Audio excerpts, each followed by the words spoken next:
Gaël. Bonjour. Donc quel est l'objectif de cet après-midi auprès des enfants du SC Beaucouzé? C'est échanger, partager un moment avec eux, comme on l'a fait dans d'autres clubs. Voilà, c'est une action sociale qui s'avère importante pour la région et pour le club phare qui est le SCO.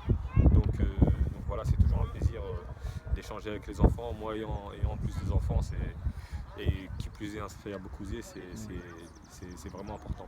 Très bien. Donc tu viens de dire du coup tu as des enfants au club.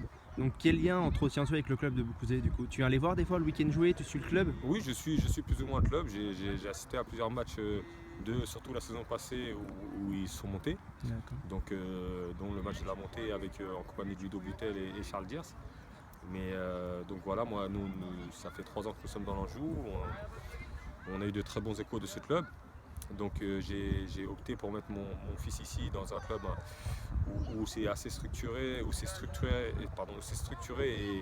et surtout bien encadré, au lieu de mettre mon enfant directement au SCO, qui est un club professionnel et qui est un peu trop, on va dire, un peu trop sec pour les enfants, quoi. C'est déjà la concurrence, etc. Alors que là, c'est dans un cadre respectueux et carré, les enfants puissent jouer au foot et aussi se divertir, quoi. D'accord. Donc toi tu parlais d'un club structuré et encadré. Donc depuis que tu es arrivé, donc depuis 3 ans, comment as-tu vu le club évoluer depuis?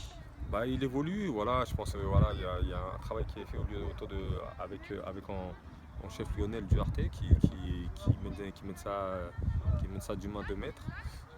Voilà, j'ai vu des choses évoluer, je pense aux équipements des petits.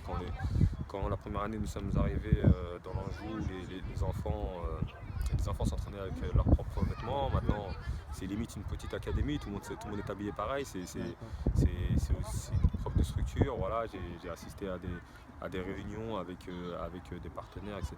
Donc c'est un club qui s'agrandit, mais je tiens à préciser que vraiment sur la structure jeune, pour avoir fait plusieurs plateaux, c'est vraiment, on voit vraiment la différence avec les autres clubs de la région et c'est plaisant pour un papa. Très bien. Ouais, donc c'est un club en fait qui tend vraiment à se développer et à s'améliorer au fil des années pour devenir un club vraiment important dans la région d'Angers. C'est clair, ouais, je pense que ils sont dans la bonne démarche et surtout c'est déjà, je pense, un club très important pour les enfants. Je pense que la demande doit être pas mal parce que voilà, on voit le nombre d'éducateurs, le nombre d'enfants. On va dire que tu as quand même un éducateur pour 5 enfants, c'est pas négligeable, quoi. Ouais. Et il y a beaucoup d'enfants, donc plusieurs niveaux, et c'est très bien encadré par les jeunes du club. Tout ça sous la houlette de Lionel. Moi, voilà, c'est reparti pour l'année et l'année suivante et l'année d'après pour mon petit, parce qu'il s'y plaît, il est avec ses copains d'école. D'accord. Et il apprend. Mhm. Il apprend, il y a des règles à respecter, mais tout en se divertissant. D'accord. Donc nickel. Donc toujours un vrai plaisir de venir au club et d'accompagner Ouais. les enfants. Tout au fil de Oui, un vrai l'année. plaisir dès que j'ai un peu de temps, surtout le samedi, vu que c'est difficile là, par exemple sur le week-end là, si plateau il y a, j'y serai parce que c'est important. Voilà, aussi pour l'image du club, de montrer que nous sommes le SCO, mais nos enfants ne sont pas forcément au SCO.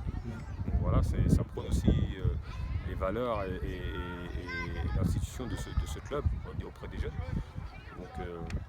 Donc voilà, si j'ai pas mis mon enfant en SCO alors que j'aurais pu le mettre, c'est pas pour rien, c'est que j'ai eu de bons échos, et si je les partirais, c'est que je suis amplement satisfait. D'accord. Merci Gaël. Il n'y a pas de souci.